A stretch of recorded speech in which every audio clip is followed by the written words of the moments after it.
Hello, I'm Val. This is Uptown Swing, Charleston, specifically 20s Charleston. So we started with just doing a bunch of this.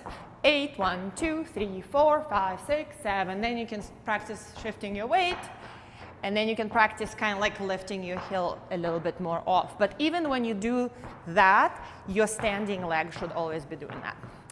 And with that, we did a bunch of combos, like 3 little combos, so it's 12, 8.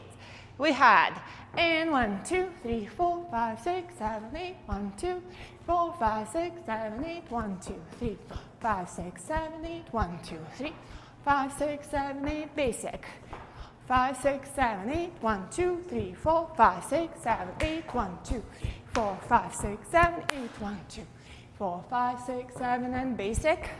And then we did scarecrows. 1, 2, 3, 4, 5, 6, 7. 1, 2, 3, 4, 5, 6, 7, 8. 1, 3, 4, 5, 6, 7. That's what we did. Bye.